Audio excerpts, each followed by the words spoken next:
Hi guys, in this video, I'm going to share the key steps to selling a home. So the first step obviously is interviewing a local agent that is in your market. Once you select an agent, obviously you want to discuss your timeline, your needs, discuss the compensation. Standard commissions for years have been 6%. 3% would normally go to the buyer broker, 3% to the selling broker. Sometimes if you're a repeat client, you might get discounts. So that would be definitely one of the key points as well. You want to talk to your agent. The agent's duty is also to walk through the house and give you any pointers, any light staging that I can recommend, or maybe even full staging. Why is staging important? Well, if you have ever visited a new home builder, you are very rarely ever walking into an empty box or a shell. Why? Staging makes things warm and exciting for that home buyer because they can envision their life in that home. While the agent is also walking to the house, they will also tell you the neighborhood activity in your neighborhood. So my favorite things with my seller is sitting down right then and there with my computer and telling them what every single neighbor has done to sell their homes. Price per square footage, how quickly it's sold, what they compensated the buyer broker.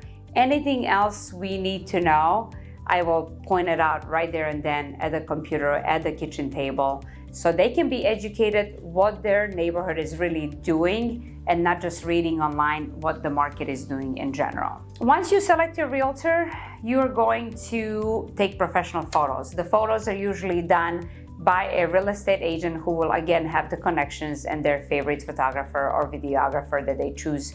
The more photos you take, the better, because back in the traditional market, we used to have just open houses and we used to have these big binders where you had to flip and find the homes for sale. Now, as you know, this day and age, everything is up on the internet. So very good photos are your first step to your virtual open house.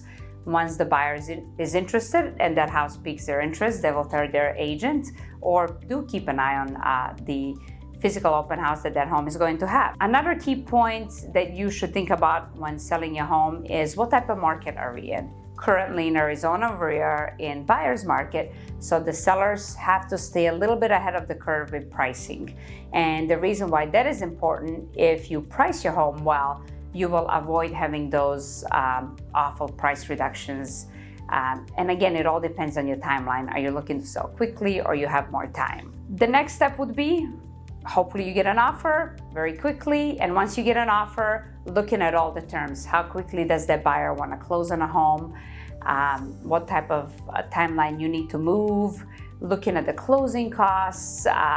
Have your realtor reach out to the title company as well, get their fees, do an estimated settlement statement so you can be well aware of your equity at the end and the gain that you're going to cash out of your home. So depending on what type of seller you are, there could be some tax implications. For example, if this is your primary home and you reside in it more than 2 years, more than likely you will not have to pay any capital gains tax because it is your primary home and you have been in it for 2 out of the last 5 years. If it's your investment home, definitely talk to your tax advisor and see what implications you have. And furthermore, if FIRPTA applies to you, if you have the foreign tax, as well, talk to your tax advisor. Discussing those points with your realtor is also very important. They can possibly guide you in the right way or where you can get proper advice on taxation rules. Thank you so much for watching this video. For any at all seller's needs or how to sell your home, don't be shy. Feel free to reach out anytime.